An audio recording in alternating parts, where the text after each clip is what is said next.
নমস্কার, আমি শ্রবণা। ব্রততী পরম্পরা ডিজিটাল নিউজের আজকের বুলেটিনে আপনাদের সকলকে স্বাগত জানাই। আজকের শিরোনামে লোকসভা ভোটের দিন ঘোষণা সাংসদের। ভোটের আগেই দেশ জুড়ে লাগু হল নাগরিকত্ব সংশোধনী আইন। ১২৫ বছরেও সমুজ্জ্বল শরদিন্দু। বদলাপুর অন্ধাধুনের পর এবার ওটিটিতে শ্রীরাম রাঘবনের মেরি ক্রিসমাস।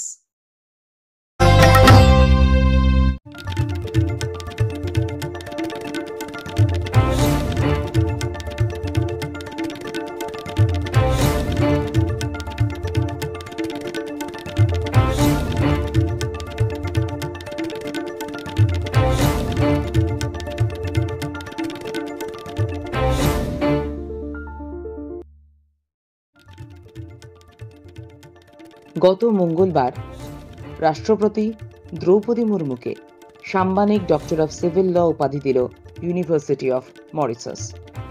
নিজের ভাষণে রাষ্ট্রপতি সে দেশের জনসাধারণকে নিজের দেশের মহান ইতিহাস সংরক্ষণ করার উপর গুরুত্ব দিতে বলেন।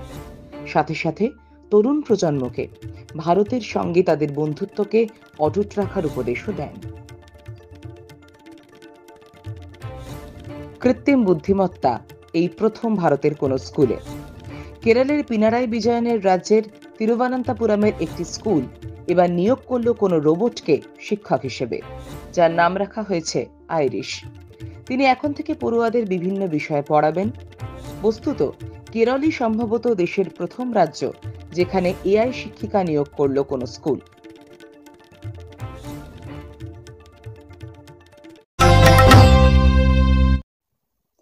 প্রতীক্ষা চলছিল, অবশেষে লোকসভা নির্বাচনের দিনক্ষণ ঘোষণা করে দিল নির্বাচন কমিশন। ভোট হতে চলেছে 7 দফায়, আর এই 7 দফাতেই ভোট হবে বাংলায়। বাংলা সহ 3 রাজ্যে 7 দফাতেই ভোট গ্রহণ হবে। বাংলায় 7 দফার ভোটের মধ্যে প্রথম দফার ভোট হবে 19শে এপ্রিল। প্রথম দফায় উত্তরবঙ্গের 3 কেন্দ্রে ভোট। এই 3 কেন্দ্র হল কোচবিহার, আলিপুরদুয়ার এবং জলপাইগুড়ি। দ্বিতীয় দফা 26শে এপ্রিল। সেদিন বাংলার বালুরঘাট, দার্জিলিং, রায়গঞ্জে ভোট গ্রহণ হবে। তৃতীয় দফার ভোট 7ই মে। সেদিন মালদা উত্তর, মালদা দক্ষিণ, মুর্শিদাবাদ এবং বহরমপুরে নির্বাচন হবে। 13ই মে চতুর্থ দফার ভোট। চতুর্থ দফায় বাংলায় বহরমপুর, কৃষ্ণনগর, রানাঘাট, বোলপুর, বীরভূম, বর্ধমান পূর্ব, বর্ধমান, দুর্গাপুর, আসানসোলে ভোট অনুষ্ঠিত হবে। পঞ্চম দফা 20শে মে। বাংলা শ্রীরামপুর, ব্যারাকপুর, হুগলি, বনগাঁ, হাওড়া, উলুবেড়িয়া, আরামবাগ আসনে ভোট অনুষ্ঠিত হবে। ষষ্ঠ দফা 25শে মে। পশ্চিমবঙ্গের পুরুলিয়া, বাঁকুড়া, মেদিনীপুর, কাঁথি, তমলুক, ঘাটাল, ঝাড়গ্রাম, মেদিনীপুর, বিষ্ণুপুরে ভোট হবে। 1 জুন সপ্তম তথা শেষ দফার ভোট হবে বাংলায়। সপ্তম দফায় দক্ষিণবঙ্গের উত্তর কলকাতা, দক্ষিণ কলকাতা, যাদবপুর, জয়নগর, বসিরহাট, বারাসাত, মথুরাপুর, ডায়মন্ড হারবার এবং দমদমে ভোট অনুষ্ঠিত হবে।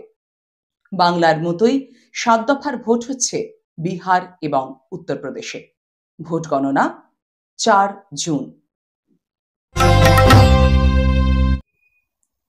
2019 সালে সংসদে পাশ হয়েছিল নাগরিকত্ব সংশোধনী আইন, কিন্তু তারপর থেকে বিধি তৈরির কারণে 5 বছর ধরে এই আইন কার্যকর করা সম্ভব হয়নি। প্রত্যাশিতভাবেই লোকসভা নির্বাচনের ঠিক মুখে সিএএ আইন কার্যকর হয়ে গেল। বিরোধীরা বারবারই সিএএ এর বিরোধিতা করে এসেছেন। কেন্দ্রীয় স্বরাষ্ট্রমন্ত্রী অমিত শাহ অবশ্য বারবার দাবি করেছেন সিএএ নাগরিকত্ব দেওয়ার জন্য কার্যকর করা হচ্ছে, নাগরিকত্ব কেড়ে নেওয়ার জন্য নয়। 2019 সাল উত্তরবঙ্গের আলিপুরদুয়ার থেকে সিএএ প্রসঙ্গ তুলে দিয়েছিলেন কেন্দ্রীয় স্বরাষ্ট্রমন্ত্রী অমিত শাহ। এরপর শুরু হয়েছিল স্বপ্ন বোনার কাজ। অবশেষে ভোটের ঠিক মুখে বড় ঘোষণা করল স্বরাষ্ট্র মন্ত্রক। লোকসভা ভোটের মুখে লাগু হলো সিএএ। কিভাবে পাকিস্তান, বাংলাদেশ, আফগানিস্তান থেকে আসা মানুষ নাগরিকত্ব পাবেন সেটা জানা যাবে এবার। এ নিয়ে নির্দিষ্ট ওয়েবসাইটে যেতে হবে তাঁদের। একজন ব্যক্তি পরিবারের বাকিদের জন্য আবেদন করতে পারবেন। 2019 সালের ডিসেম্বর মাসে নাগরিকত্ব সংশোধনী আইন সংসদে পাশ করা হয়েছিল। সেই সময় গোটা দেশ জুড়ে প্রতিবাদের ঝড় উঠেছিল। এবার থেকে 2014 সালের আগে ধর্মীয় সহ নানা কারণে যারা এসেছেন তারা নাগরিকত্বের জন্য আবেদন করতে পারবেন।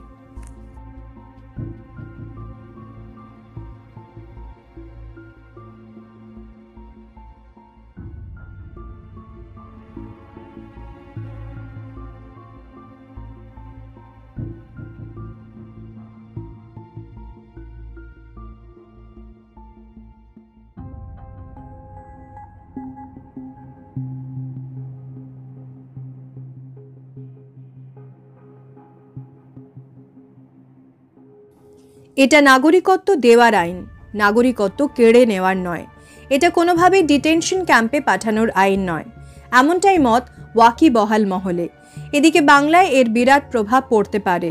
লোকসভা ভোটের মুখে কার্যত মাস্টার স্ট্রোক দিলেন মোদি। ওপার বাংলা থেকে লক্ষ লক্ষ শরণার্থী এদেশে এসেছিলেন।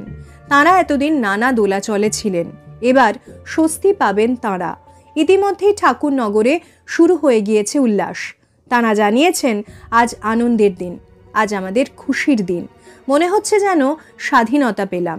মূলত ওপার বাংলা থেকে আসা মানুষ যাদের ভোটার কার্ড, আধার কার্ড নেই, সিএএতে তাঁদের সুবিধা হবে বলে মনে করা হচ্ছে। তারা নাগরিকত্ব পেয়ে ভোটার কার্ড, আধার কার্ড পাবেন। ব্রততী পরম্পরার উদ্যোগে আগামী এপ্রিল থেকে শুরু হচ্ছে online news reading anchoring class. আগ্রহীরা শীঘ্রই যোগাযোগ করুন। আমাদের সাথে যোগাযোগের নাম্বার 9674688014।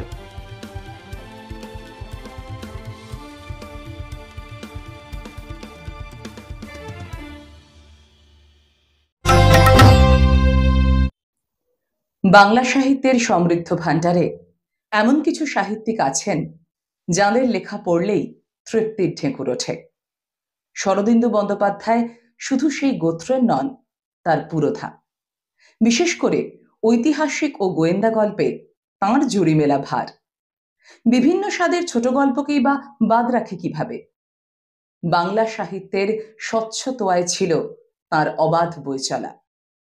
এই 2024 সালের 30শে মার্চ তাঁর জন্মের শুভক্ষণ পা দেবে 125 বছরে।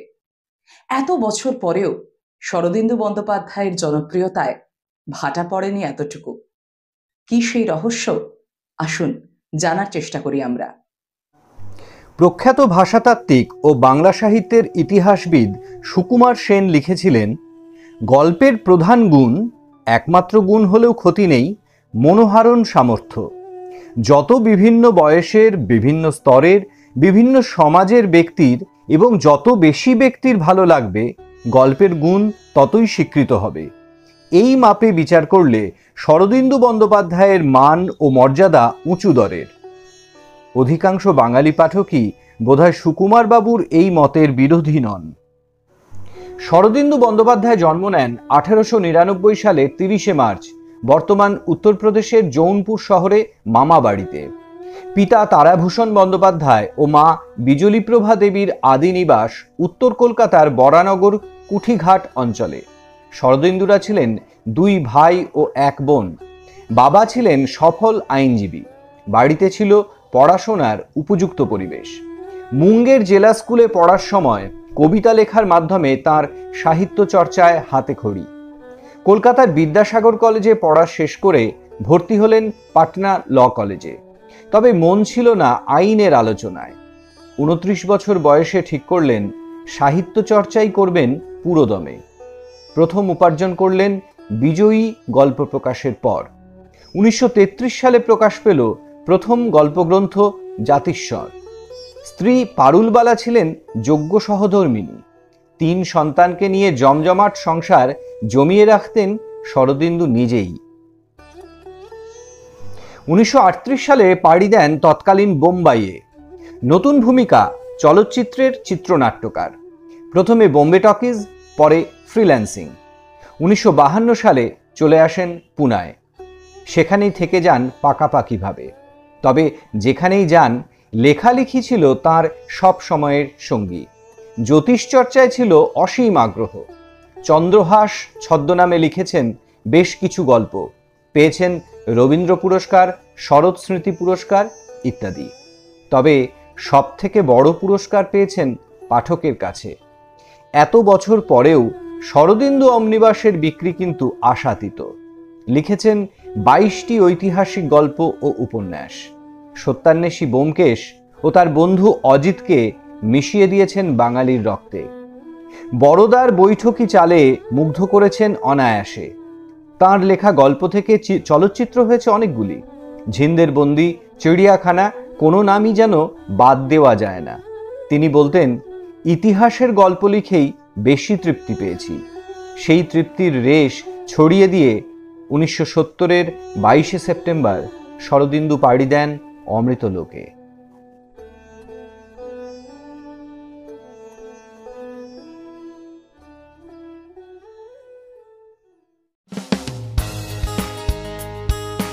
ব্রততী পরম্পরা ও কাব্যায়নের বিভিন্ন শাখায় অফলাইন ও অনলাইন আবৃত্তি প্রশিক্ষণের জন্য ভর্তি চলছে।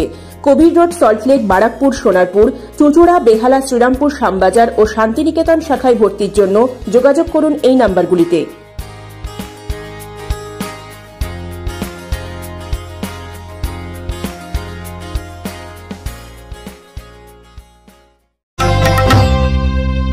প্রায় 6 বছর পর পরিচালনায় ফিরে ওটিটিতে মেরি ক্রিসমাস সেলিব্রেশন শ্রীরাম রাঘবনের।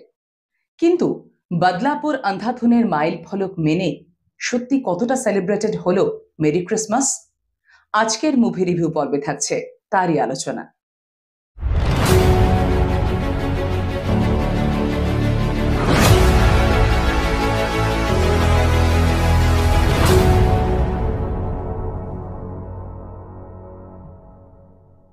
নেটফ্লিক্সে মুক্তি পেল শ্রীরাম রাঘবন পরিচালিত থ্রিলার মেরি ক্রিসমাস। বদলাপুর অন্ধাধুনের পর 6 বছর গ্যাপে আবারও পর্দার নেপথ্যে থেকে নিজের পরিচালন দক্ষতাকে ফুটিয়ে তুললেন পরিচালক শ্রীরাম রাঘবন। এবং এই সিনেমার ক্ষেত্রে যে কথা বারবার বলতে হয় সেটা হচ্ছে অভিনয়। ক্যাটরিনা কাইফ নিজের অভিনয় দক্ষতাকে অনেক পরিণত করে এই সিনেমায় প্রেজেন্ট করেছেন। বিজয় সেতুপতির কথা তো আলাদা করে বলার অপেক্ষাই রাখে না, এবং তার সঙ্গে যারা রয়েছেন সঞ্জয় কাপুর, বিনয় পাঠক এবং রাধিকা আপ্তে। খুব ছোট্ট চরিত্রে তিনি অভিনয় করলেও ওইটুকু সময়ের মধ্যেই নিজের সহজাত অভিনয় দক্ষতাকে কিন্তু তিনি পর্দায় ফুটিয়ে তুলেছেন। প্রীতমের আবহ সঙ্গীতের কথাও আলাদা করে উল্লেখ করতে হয়, কারণ সেই আবহ সঙ্গীতও কিন্তু আমাদের মনকে বেশ ছুঁয়ে গেছে। ছবির গল্পে যে ক্রিসমাস সেলিব্রেশনের একটা ভূমিকা রয়েছে সেটা তো টাইটেল থেকেই স্পষ্ট হয়ে যায়। একটা খুন হয়, সেই খুনকে ঘিরেই পরবর্তী ইভেন্টগুলো চলতে থাকে। যেহেতু একটা রাতের ঘটনা, তাই না রয়েছে জাঁকজমকপূর্ণ সেট, না নায়ক নায়িকার পোশাক বদলের বাহুল্যতা। আসলে সমস্ত কিছুই ভীষণ পরিমাপ মতো মশলা দিয়ে একটা সুস্বাদু, আমাদের চোখের এবং মনের খিদে মেটাবে এমন একটা সিনেমা প্রেজেন্ট করেছেন পরিচালক। তাই অবশ্যই বলবো, বদলাপুর অন্ধাধুন যাদের মন ছুঁয়ে গেছে তারা তো অবশ্যই, আর নতুন করে শ্রীরাম রাঘবনের পরিচালন দক্ষতাকে দেখতে হলে, তার সাক্ষী থাকতে হলে এই সিনেমাটা অবশ্যই দেখতে পারেন।